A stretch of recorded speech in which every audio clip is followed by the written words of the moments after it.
I'm curious, are you trying to be the daredevil that your dad was? Well, I think I got a passion for skydiving from him, and then I like found my own niche in base jumping, and that was like special to go on your first base jump, like take you for your first jump. I mean, that was actually, cool. It was, first of all, it was super fun when he was 12. I took him skydiving and strapped him to one of our crews, stood beside him. At 12.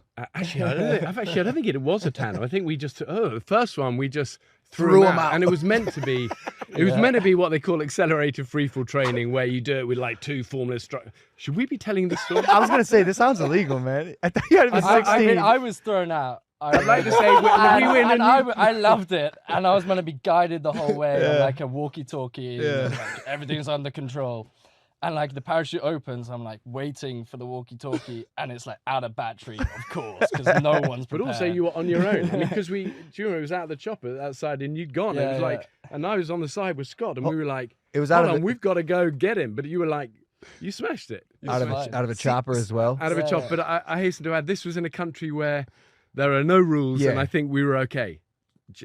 Yeah, well, let's not name the country. Let's not name the country. See, in America, we do that with little kids into like pools. Like we'll throw a kid into like a pool and they'll learn how to swim, but usually not out of choppers. His mum did go a little nuts. But anyway, the point of the story is, so I kind of introduced him to skydiving. He was instantly kind of got it. It was natural to that. We kept doing a bunch of it. And then when you were 16, I think, Jesse started base jumping.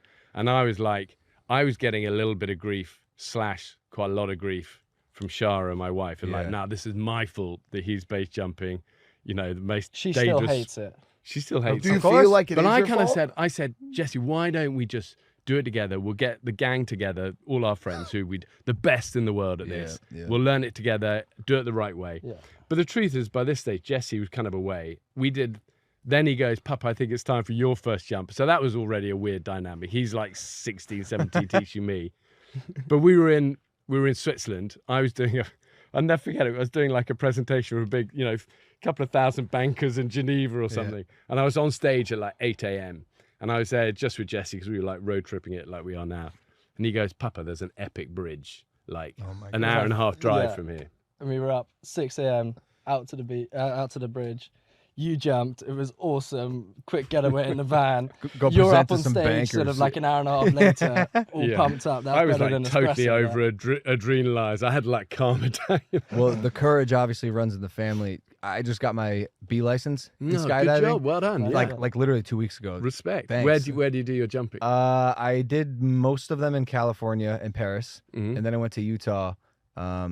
At this canyon, mineral. Yeah, canyon, I've jumped both those places. They're great. And beautiful. Paris is such a fun. Yeah, it was group of people awesome. there. But I promised myself I would never base jump. Yeah, I won't do it, guys. It's very dangerous. Set I think boundaries. that's fair. I think the key is, Jesse was telling me traveling here, 16 base jumpers have died this summer already. And it's like, I think it is a dangerous sport. If you do it, you got to be really on it, and you got to just leave the ego behind, be jumping with really good people. And we set pretty firm boundaries for ourselves now, in the sense we're not doing proximity flying or wingsuits where the fatality rate is. And if we jump off cliffs, you jump much more dangerous stuff than me. I try and really go big, high, overhanging.